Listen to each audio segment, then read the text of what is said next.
Hi everyone. We're going to be talking a lot about pivots today in the second episode of Simon's Book Club, where every month we'll be reading some of the best books on psychology, the science of well-being, neuroscience, and consciousness, and then discussing them here in this video and in the book club. I'm posting the first part of it here on Eatyourkimchi, and the rest of it will be on my new channel, Simon's Book Club. In this episode, I'll be talking about a liberated mind, how to pivot towards what matters, hence all the pivoting. It's written by Stephen Hayes, the founder of both acceptance commitment therapy, known as ACT, and relational frame theory, known as RFT. For those of you who know a bit about therapy, you might have heard of CBT, cognitive behavior therapy, which is the gold standard in psychology for now.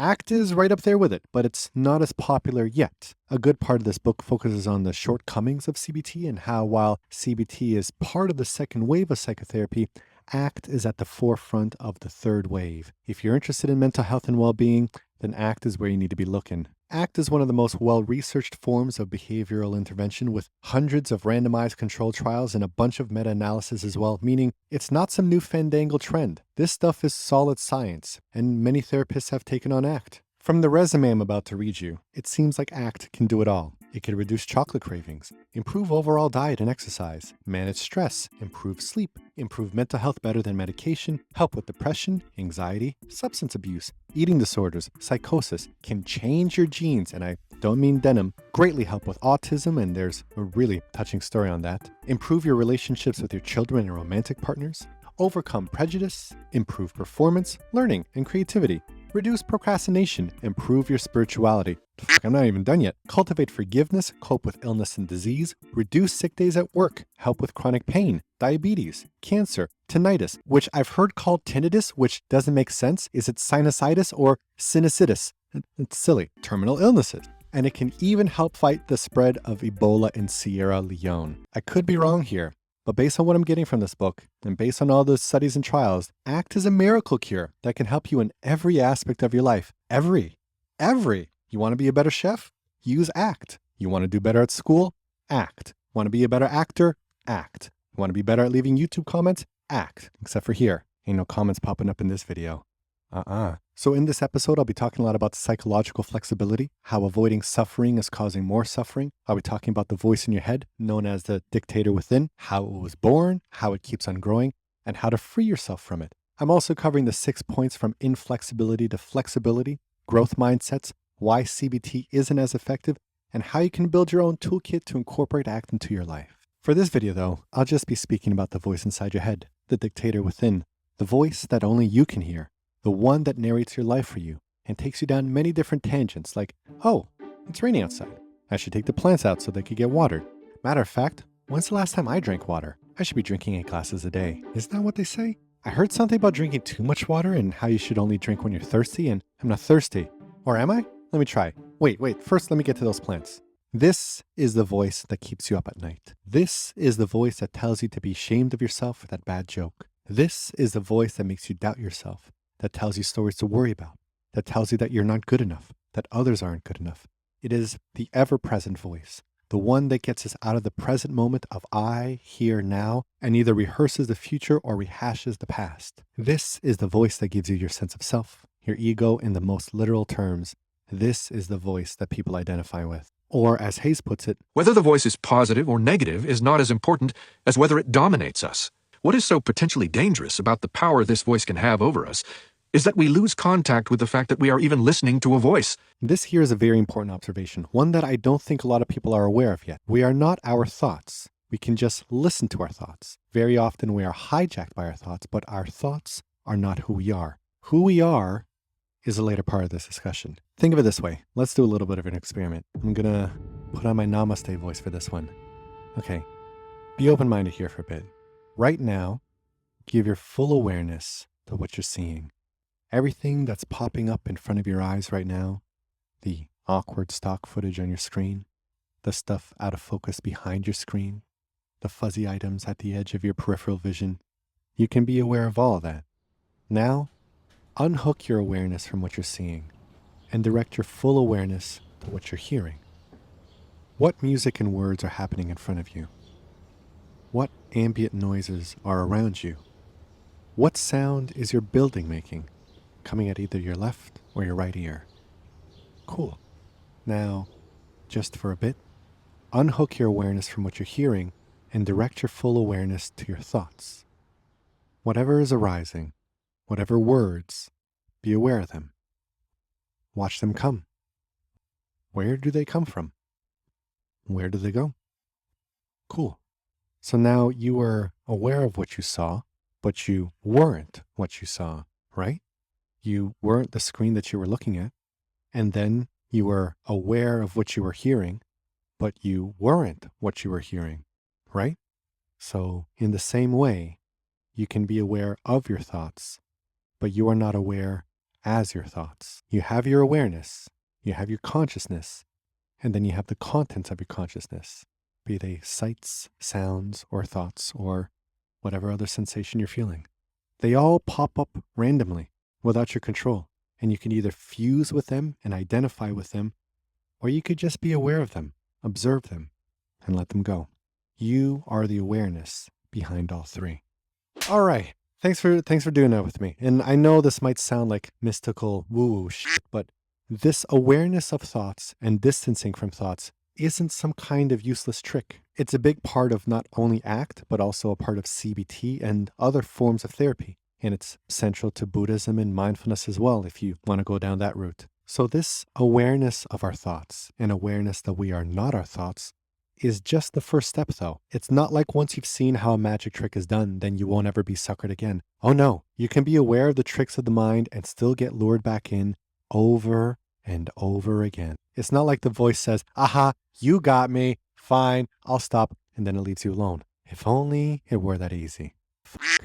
I wish it was that easy. But it takes a lot of training, a lifetime of training, to constantly bring your awareness back to awareness. Unless you were taught from a young age to be mindful of your thoughts, then you have a lifetime of training of being caught up in your thoughts. If you've been smoking for 20 years and you think that's a hard habit to quit, quitting identifying with your thoughts is possibly the hardest habit to break. Or you could put in the words of Mark Twain, who said, quitting was the easiest thing he's ever done. He's done it over 1,000 times. You've been getting wrapped up in your thoughts since you were 4 years old, and you have laid out quite the thorough story of your life, of your experiences in this journey that you call your life. So why do we identify with these thoughts? For real, we could see them as what they are, yet why do we keep forgetting and keep slipping back into the dream? To understand this, we're going to have to understand language, just a bit, because after all, these thoughts are mostly verbal thoughts. It's a voice in your head, and that voice is formed with words. And the words of that voice were formed in an ever-growing chain of events that began in your childhood.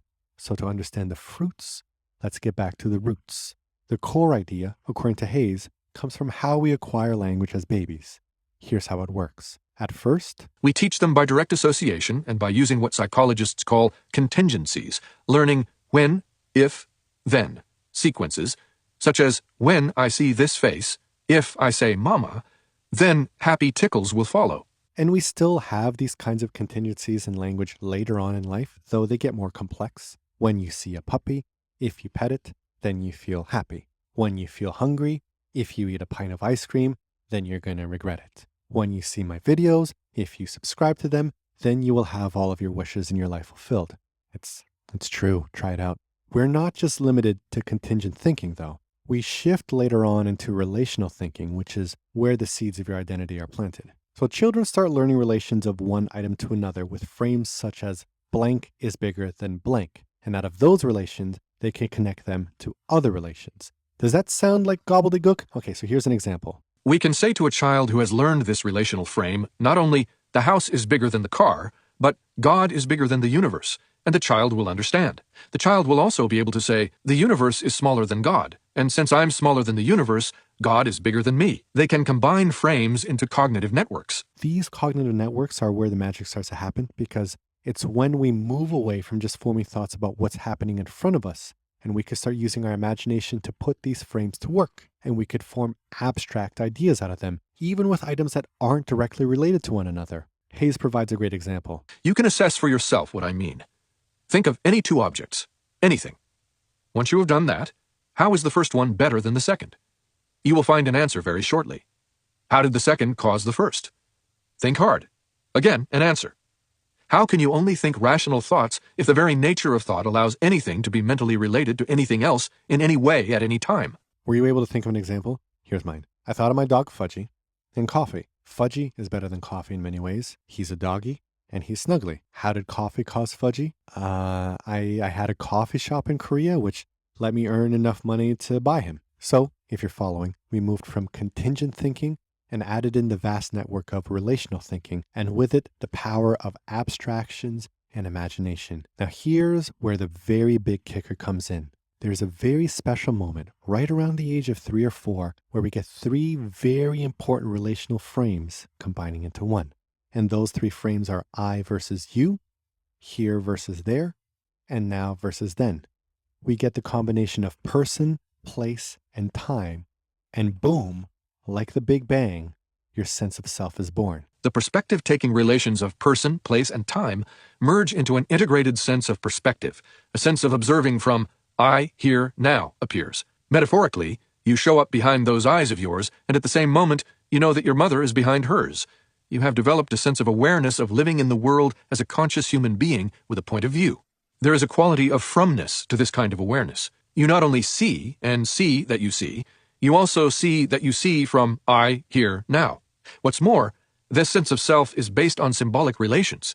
It emanates from the combination of perspective-taking relations. And with that, all hell breaks loose, because from then on out, all of our experiences are added to this first-person perspective self, and our story continues to grow. Interestingly, there's actually something called childhood amnesia, where the majority of us can't remember anything before the age of 3 or 4, probably because they occurred before the birth of this sense of self. And all the independent experiences that you had before the age of 3 or 4 weren't tied to your story of yourself. What's interesting about these relational frames and our sense of self is that they continue to grow and grow and grow and grow, almost like a virus. More frames are applied, more connections are made, and with them, more relations are added to the story, and many experiences are engulfed within and appropriated to the story. I'm sure you've sometimes heard the phrase, "this isn't about you," which is a hard pill to swallow because in the way our relational frames work, if they go unchecked, then yeah, kinda everything is about you, and people's actions are often interpreted through the filter of your life and how they affect you personally, when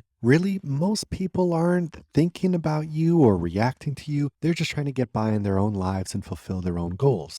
And how much of this is perpetuated in TV shows and movies where the main character is going through their own journey and the other characters don't really all have too much depth or even have much of a story of their own, but just exist to bring more about in the main character. I find that writing kind of lazy, and I think it's very harmful. How often do you see women in some work of fiction who have their own names talking to each other about something that isn't men? Not often enough. There's a more pernicious harm that comes with these relational frames, and that's where the beast of comparisons come in. We start comparing our stories of ourselves to other versions of selves we see all around us. Are we as successful as we should be compared to other people our age? Are we as manly as the men we see in action movies? Are we as attractive as models we see on billboards? Are we as good a mother as those we see on mommy blogs?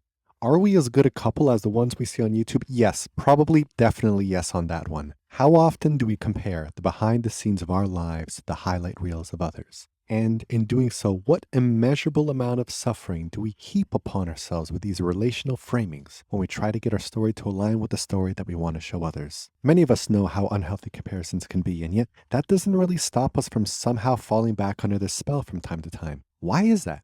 How do we keep getting suckered into this shit? Well, there's an answer for that as well. As these relational frames continue to expand into a complex net and we add more depth to our story, we also run into a bit of a problem. Once a framing has been woven into our story, it's almost impossible to undo it. As Hayes puts it, there is no delete button in the human nervous system. There is nothing in all of psychology called unlearning. Even things you have forgotten stay with you, lurking below your consciousness. That is why you can relearn them more readily later. You can never unlearn what you've learned. You can generate new learning that is especially context dependent, but it's very easy to be triggered or to lose perspective or to fall back into an old pattern of thinking. For those of you that are into crypto, I think a good metaphor here is that our memories have been added to the blockchain. And kind of like how you can't delete anything from the blockchain without it falling apart, we also can't delete our memories. And that's the extent of my knowledge of crypto, as I just got into it last month. And for my next talk, how do we tokenize and make secure contracts with the self, and other blockchain buzzwords that I plan to appropriate. So the last step here is to discuss where the Dictator Within does the most damage. According to Hayes,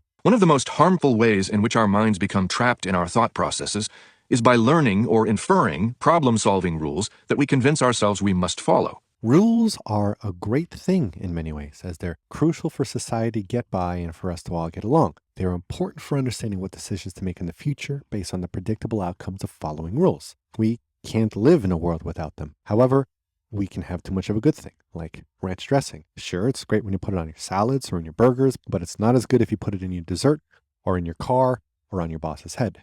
There are times when ranch works and when it doesn't, and the same can be said for rules, but we're not aware of that, and so we try to make rules far too often. Our remarkable allegiance to verbal rules is a major contributor to psychological inflexibility. We follow them so strictly that we never deviate even when they are making our problems worse, sometimes horrifyingly worse. Think of the word should for a second. It's such an ugly word, isn't it? It's used so often to coerce others or ourselves into an action based on some ideas of rules that have to be followed. You should do this if you want that, or else something undesired will happen. I once had a class in which we were told that we should stop shoulding all over ourselves. I love that phrase, and I try to avoid the word should as much as I can. And I think that right there is a good rule to follow. There is a major rule that we're following in our lives, though, a hedonistic rule, that we should avoid pain and we should view pain as a problem to be solved. And in many cases, it makes sense. If you hurt your knee in an injury and you feel pain, you want to heal it so that you can do what you want to normally do unimpeded. However, we direct that same kind of problem-solving mentality to our suffering. If we're dealing with anxiety, we should not be anxious and we should get rid of it. If we're dealing with depression, we should not be depressed and we should get rid of it. Sadness, anxiety, anger are all problems that need to be solved in us, and they're treated as something that should be removed. But as we discussed before, we can't remove any of these thoughts in the matrix weaved in our relational framing. The nervous system does not have a delete button. And like Scott Barry Kaufman discussed in last month's book, Transcend, we need to accept the whole of ourselves. And Hayes agrees. That avoidance of difficult thoughts and feelings is harmful to us, both psychologically and physically. Humanistic psychology had championed this notion for decades, and some other psychological traditions had embraced it too, such as rational emotive therapy, which put forth unconditional self-acceptance as a goal. Once we accept that we can't get rid of our pain, we can't just get rid of this deep web of patterns and thoughts, we need to also accept that we can't avoid the parts of us we've built and reinforced. And yet that's what we're constantly trying to do. We are of the overwhelming belief that our pain is something that we should avoid, and so we try to numb it with drugs or alcohol and food, to distract ourselves from it with social media, gaming, and streaming, and whatever other forms of escapism we prefer. Yet it doesn't solve the problem. Whatever we resist persists, and the only way out is through. Cognitive behavior therapy does a good job of showing us how our thought patterns aren't really helpful to us by showing us when we get into catastrophizing or black and white thinking or mind reading and so on and so forth, which can be helpful, but that only offers part of the solution. We can see when our thoughts fall into a cognitive distortion, but many times then we just have the thought and we know we're having a cognitive distortion, and then we judge ourselves for having the cognitive distortion, which doesn't get rid of the thought to begin with, and now adds an extra layer of stress. Great. So that's the problem with this voice in our heads, this dictator within. That's how he was born, grew, rose to power, and took control of our perception. What's the solution? Hayes has it, and I'm going to tell you what it is in part 2 of this video. If you want to keep going, head on over to my new channel, Simon's Book Club, where we'll discuss the 6 pivots of ACT, how to build new relational frames, and redirect our energies towards actions that align with our values rather than our stories.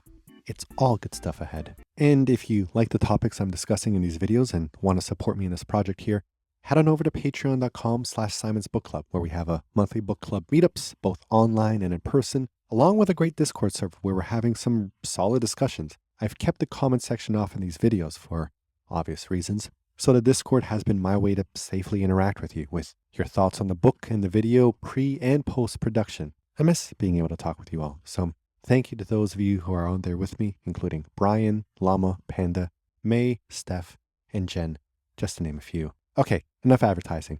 On to part 2. Let's learn how to get out of our minds into our lives and to pivot towards what matters.